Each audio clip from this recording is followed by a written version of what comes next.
Hello guys, welcome to Powerline. I'm your host Sky Knight, and today I have for you unfortunately, a Gear Chronicle deck profile. But it is not, and I repeat, it is not a Chronojet deck profile because I don't play Chronojet.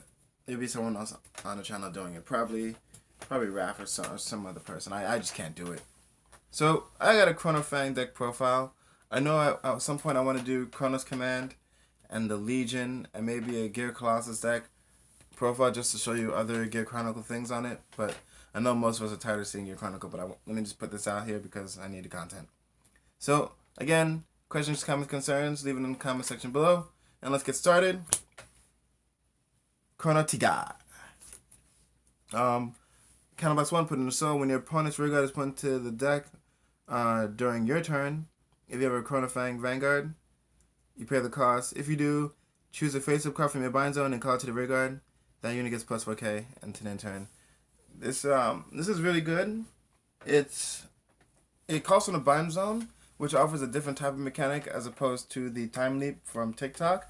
Oh, by the way, guys, I'm running TikTok as the alternate starter.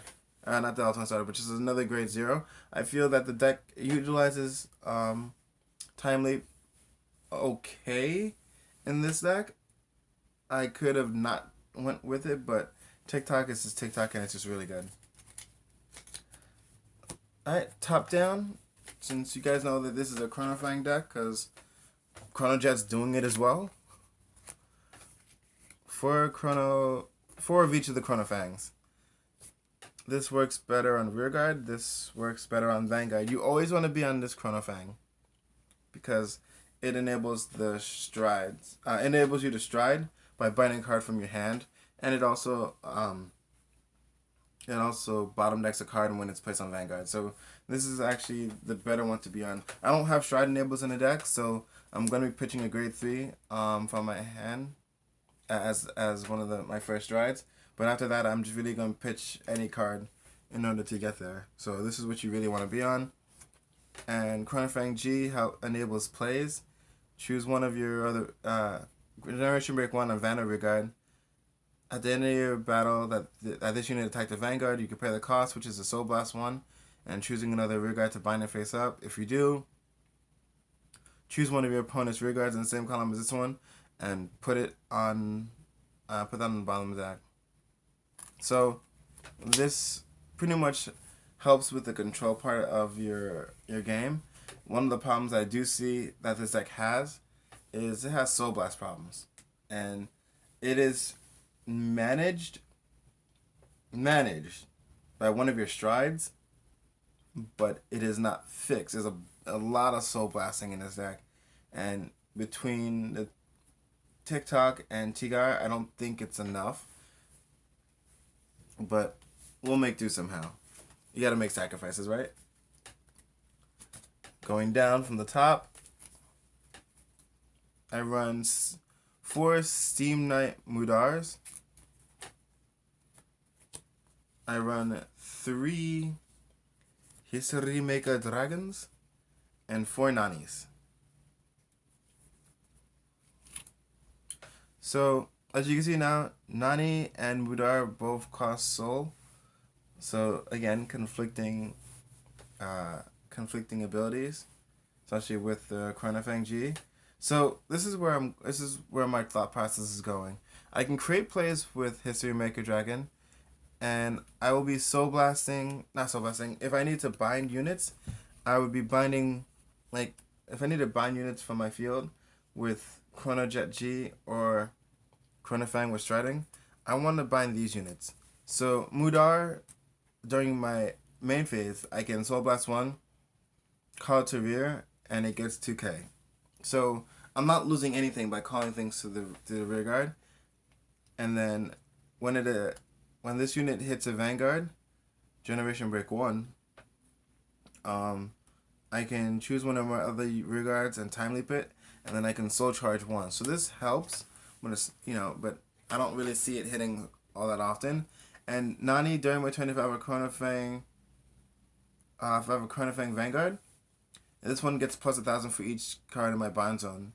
And then Generation Break 1, Soul Blast 1 in the bind zone, at the end of the battle that my grade 4 Chronofang attack, I can Soul Blast 1 and call it to rear guard. So pretty much if I have 2 of these in the, if I have 2 of these in the bind zone, I can essentially get 5 attacks in easy without time leaping. So this card's actually kind of broken, which is great. But it's after my Vanguard attacks. So pretty much if these were in zone, it'd be rear van, Soul Blast, call these 2 out, and start from the beginning. So I'm really good at I'm really happy with the way this works, because I feel like I'm always getting something out from my deck, and especially now with the Narukami being seen more with Vanquisher. Who cares if my stuff is in the bind zone? They're just coming right back. Direct counter. Meta 2017. Well, the grade 1s, this one gets a bit dicey. I may have to make some changes to it. 2 Melums. 2 Misgeyser Dragons. 2 Lassina Bells.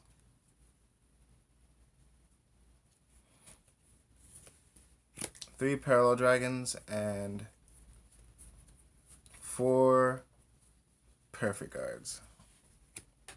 Sunnies. Still running Sunnies, guys. So, I don't have any Arlums. I know they're in the revival set, so I'll end up just waiting. Oh, you can't see my Melums. Oh, we'll just put Melum here. Can't see Melums. So I gotta wait for another Melum. Gotta wait for some Arlums. But the deck is done. I made the necessary changes for it. So I know you guys understand these, but let me just go through these real quick. So Misgeyser Dragon is actually really cool, and one of the things that I found in my original build when I built the deck was it was kind of lacking in power. Again, Chronofang was just outshined by Chrono Jet, so I needed a way to fix that problem. And definitely with the strides and Chronofang itself, this whenever something on your opponent's turn gets bottom decked, this gets plus 5,000 power. So I know a lot of people are running the 7k that gets 3 to go to 10k, but I do a lot of bottom decking in this deck. So this guy just off of 1, it becomes an 11k, and that's broken to me. That's absolutely broken. So if I do 2, it's 16, and then so forth. So I can hit some pretty insane numbers on rearguard, because that's mostly when the bottom deckings are gonna happen after Vanguard attacks. Lassina Bell, when I start time leaping, and she ends up leaving, I can hit my opponent's grade 1s. And this guy is pretty much like Nani and Mudar. When this card is in the bind zone, I can rest one of my units and then call this to the field, and it gets plus 4k. So now it swings at us for the 11k attacker. I can end up time leaping it with History Maker to go into a grade 2.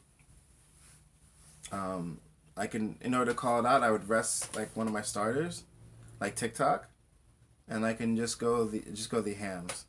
So there's a lot of good synergy with this deck. I think eventually I may take these out for another Melum and another Lassina Bell. But for now, I'm okay with the choices. Trigger lineup. As I told you guys, I have a lot of soul issues. So I run 4 draws in the deck. 4 draws. Nothing I can do about it. They go into soul. Things happen. I got the crit trigger out, which is the Chronofang version, because I guess Chronofang needs one as well. More Gear Chronicle stuff.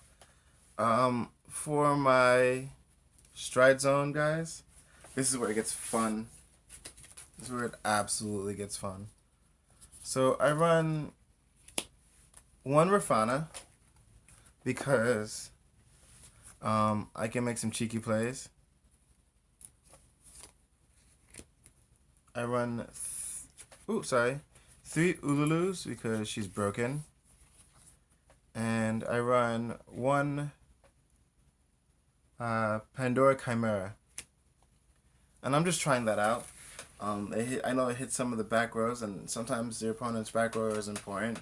So, it's I'm just trying it out. If anyone knows me, I love running 5 because you never know what the options are. Primarily going into Ulurus, but sometimes you need to go into one of these. So 5 is actually a decent number for me. Next, I run 1 Sabreeze because sometimes your opponent might call you out and you need to punish him for it. I run 1 Huang Long just in case if I don't know what I'm doing. I run the first stride of this deck because you need to get G-Break 2 off. Warp Drive Dragon.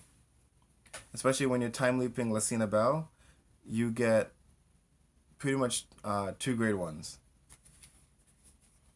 I run 4 Bind Times because this card helps with the soul charging and it is a house. And lastly, 4 Chronofangs. I'm pretty sure you know what all these cards do since Gear Chronicle is literally everywhere.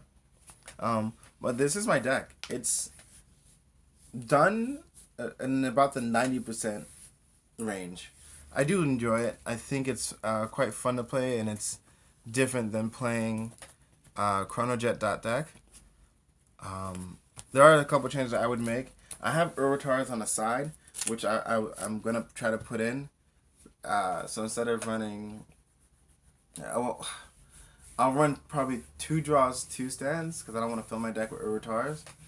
And then there's the Vanguard Cat, which I may just run 1 Urwatar and 1 Vanguard Cat.